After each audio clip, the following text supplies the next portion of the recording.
Hello everyone, welcome back to my channel one step for education. आज की हमारी worksheet है वर्कशीट नंबर 3। आपकी ये वर्कशीट सामाजिक विज्ञान की है, भूगोल की, क्लास 7th के लिए। डेट इज़ 25 सितंबर 2020। सबसे पहले आपको यहाँ अपना नाम लिखना है, इधर आपको अपनी क्लास टीचर का नाम लिखना है। आइए देखते हैं आज की आपकी वर्कशीट। आज आपको पढ़ना है पर्यावरण। लास्ट वर्कशीट में भी हमने पर्यावरण पढ़ा था, लेकिन उसमें हमने स्थल मंडल के बारे में जाना था। आज हम जानते हैं जल मंडल के बारे में। ये आपको एक पिक्चर दिखाई हुई है, देखिए इसमें यहाँ जहाँ भी जल होगा उसे क्या कहेंगे? जल मंडल। जहाँ भी पृथ्वी पर जल होता है वो किसके भाग में आता है? जल मंडल के। और लास्ट क्लास में हमने पढ़ा था स्थल मंडल। ये पर्यावरण की परतें हैं। आइए पढ़ते हैं जल मंडल। जल के क्षेत्र को जलमंडल कहते हैं। जितना भी हमारी पृथ्वी में जल का क्षेत्र है उसे क्या कहते हैं? जलमंडल। यह जल के विभिन्न स्रोतों जैसे नदी, झील, समुद्र, महासागर आदि, जिसे विभिन्न जलाशयों से मिलकर बनता है। जितने भी जलाशय हैं पृथ्वी पर, जैसे कि नदी, झील, समुद्र, महासागर, ये सब मिलकर क्या बनाते हैं? जलमंडल बनाते हैं। यह सभी प्राणियों के लिए आवश्यक है। जैसा कि आप जानते हैं जल सभी प्राणियों के लिए बहुत ही महत्वपूर्ण है। पानी, जल 3 अवस्थाओं में हो सकता है। जल की कितनी अवस्था होती है? 3 अवस्था होती है। पहली ठोस, जिसका एग्जाम्पल है बर्फ़। दूसरी तरल, जो खुद पानी होता है। और गैस, जिसका जो वाष्प होती है, जैसे कि स्टीम। आइए अब देखते हैं। आपको यहाँ पे पिक्चर्स दिखाई हुई हैं।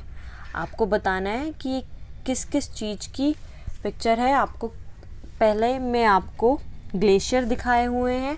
ये बर्फ़ की चट्टानें हैं, इन्हें क्या कहते हैं? ग्लेशियर। दूसरे में आपको नदी दिखाई हुई है, आप सब जानते हैं, आप सब ने कभी ना कभी नदी देखी होगी।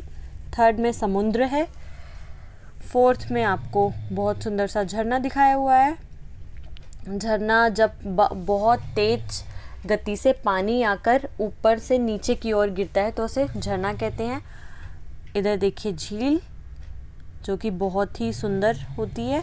और इधर नहर, ये आपने अपने आसपास में गांव वगैरह में देखी होगी।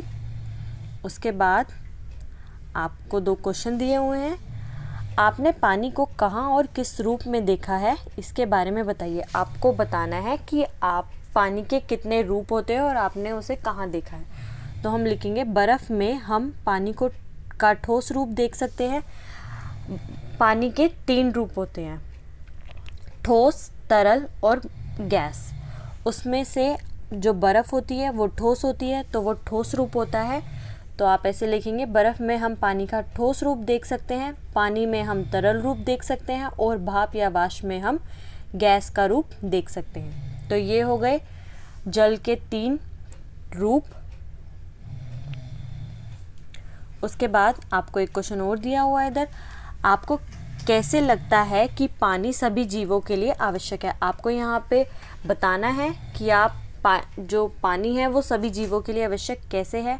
आइए देखते हैं। सभी जीवित चीज़ों को जीवित रहने के लिए पानी की आवश्यकता होती है। जितनी भी जीवित चीज़ें हैं हमारी पृथ्वी पर, उन्हें जीवित रहने के लिए किसकी आवश्यकता होती है? पानी के लिए। पानी के बिना जीवन, जैसे कि हम जानते हैं कि यह अस्तित्व में नहीं होगा। ये आपको पता है कि जहाँ पानी नहीं होता वहाँ जीवन नहीं होता। और आपने ये स्लोगन पढ़ा भी होगा, जल ही जीवन है। और जहाँ पानी है वहाँ जीवन मौजूद है। जीवन रूपी पानी का उपयोग शरीर के आसपास पोषक तत्वों को जाने और अपशिष्ट को दूर करने के लिए किया जाता है।